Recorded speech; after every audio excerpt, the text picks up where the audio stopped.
Right then, here we are at the spoon mule, and I will be using my small bevel up draw knife. Now, like I said at the start, this is a pretty massive eating spoon. It's not going to stay that big, but it's a nice place to start. It gives me a little bit of wiggle room, so I'm just going to work down the handle first. Not a lot of work to do here.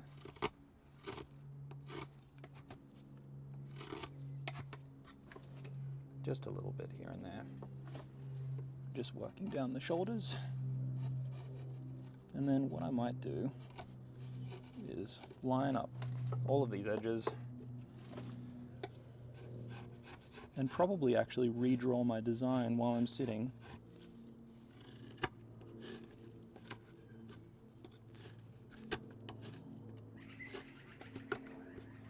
I've got a little knot here, but that's okay. Oh, there you go, it's gone. So I'm going to leave the handle, but I'm going to deal with bringing this bowl size down. Not too much at the back, because your mouth doesn't really get to the back of the spoon.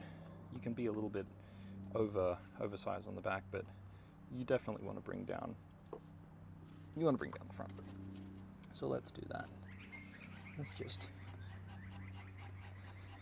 something that I like to do when I'm doing finer cuts is anchor one hand and rotate. It's almost like using a stock knife or a clog knife. I find it gives me a lot more control than if you're doing this. This is great too, don't get me wrong. It absolutely works. But I just find for the finer details, because if, you know, this is quite loose and this is quite pivoted. I hope you can see that in the video.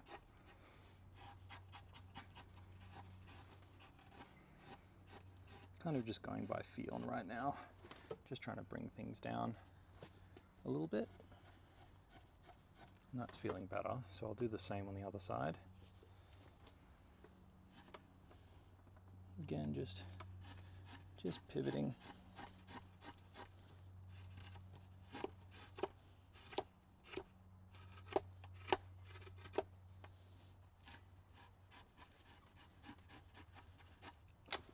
You want to keep looking at what you're doing, obviously.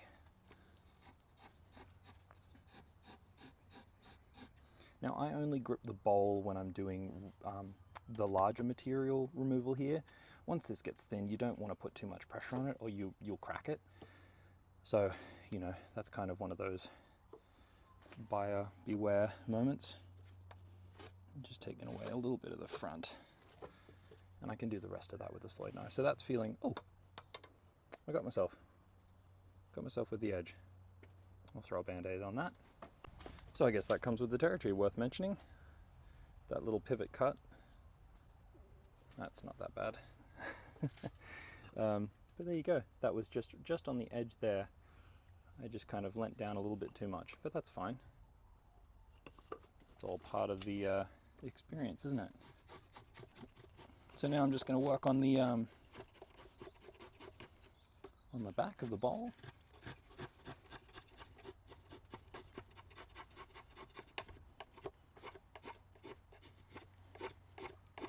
And I could edit things like that out, but I find it important that, you know, no one's perfect.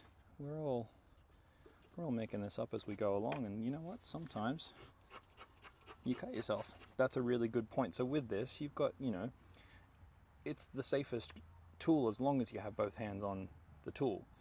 That's obviously an unorthodox grip, and that shows why it's not something that you do all the time.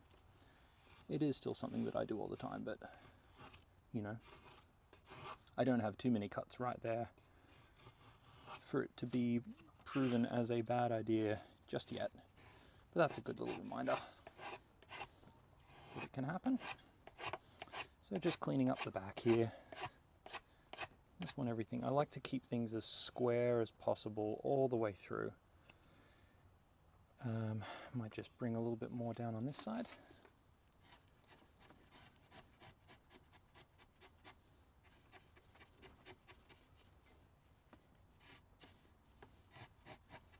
There we go.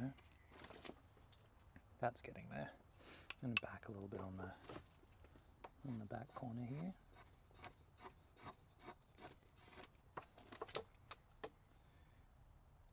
Cool. I'm feeling pretty good about that. I don't think I'll do any work there. So here we are, getting pretty good. This is very much a Swedish eating spoon style. I'll try and accentuate those curves a little bit more as I worked on the Sloyd knife, but I think I'll just do a quick bit of work on the adze. All right, here we are, back at the block. I'm going to use my Fadir Forge adze, small adze. Really, really quick. This isn't actually something that I would do on an eating spoon all the time, but it just makes life a little easier. So just severing the fibers back here. Just a little bit. Really, I'm just using the weight of the tool at this point. I'm not swinging at all. Really just letting it drop right in the back. Just to sever all of those fibers, and then I turn it around. And it looks like I'm hitting towards my hand, but all I'm doing is plucking as it goes. So it looks more dangerous than it is. I'm just heading back towards that spot.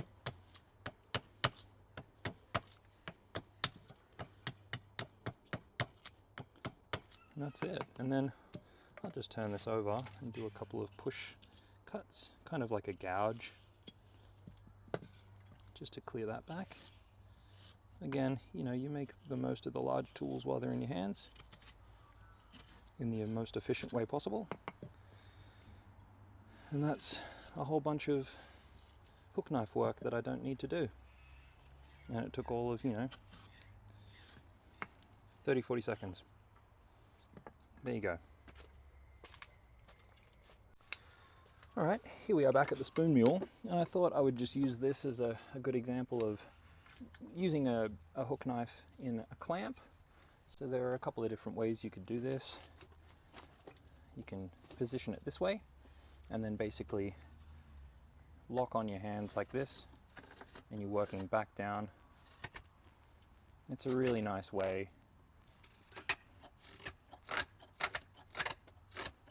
to remove a lot of material. What I do sometimes I've got a little block here, and I'll stick it under that spot just so that it takes the pressure off the spoon itself. So I can, really lean in there, and there isn't this overworked tension there.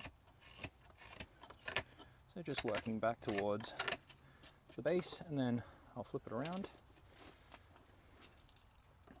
and do the same thing, back towards the center. Now this really, this really doesn't become super necessary for a spoon this size. You can just hold it and just do this. That's totally fine as well. But I just thought because it was right here, I would give you the example of that. So that's the bowl basically hollowed out. I don't really want to do too much more. I'll slide my chair forward so I can just stay right here. And basically just rounding out there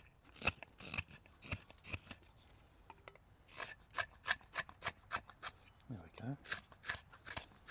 Just softening up the larger cuts. Okay. And because this is quite green, I'll do the rough work, and then I'll leave this to sit, probably just for the day, and then I'll come back. So there's the bowl, pretty much done.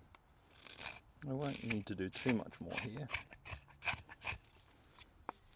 And now I'll just refine the outside lines. And to do that, I will use a Sloyd knife. We'll start out here.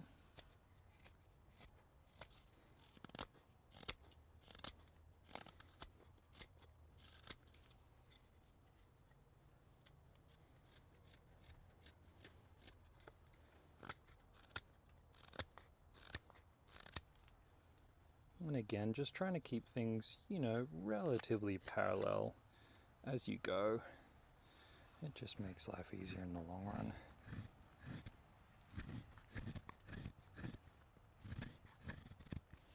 I'll start adding a little curve in the back here.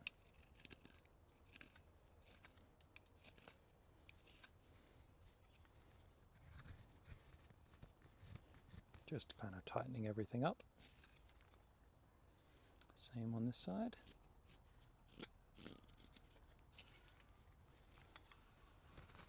I'm kind of always just checking for symmetry as you go. It's good. It's always good to try and position yourself so you're looking over the top of the spoon, so you can stare down over the top of your, I think people often call it a plane view. Top view. There we go. Starting to look a little bit more refined. I'll take the top off this now.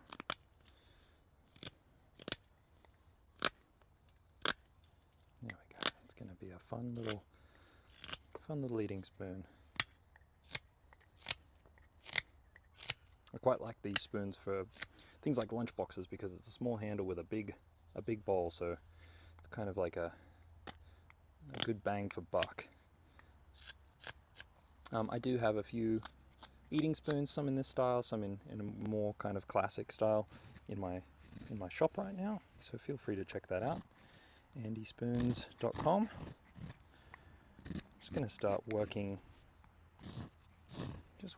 down, creating a little bit more of a profile here, the curve in that section. And what I do is I tend to work on either side.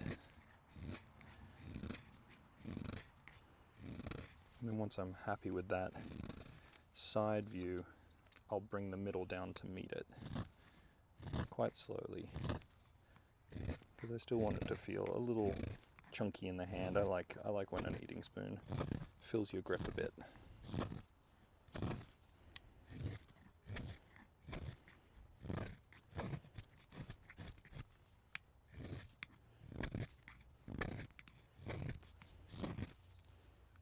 So we're starting to get there, starting to see some broader shape.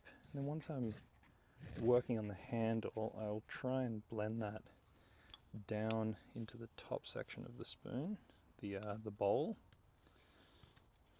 as much as I can. And then we'll go from the front of the bowl back towards the handle, so at the top.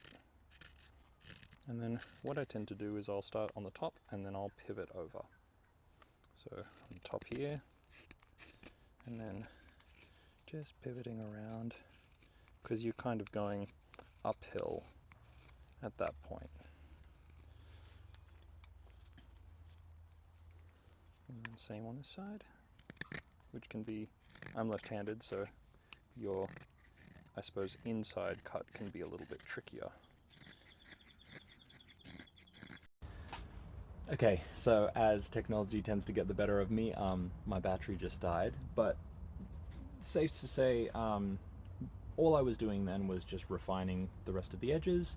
I've kind of made it to a section where I'm pretty happy with it sitting there to dry for maybe a day. I'll leave it out of the sun, just somewhere so that it can kind of slowly lose that moisture, and it might change and twist a little bit, so it's left a little bit chunky, and then I'll just bring it up and refine all the rest of it as I go.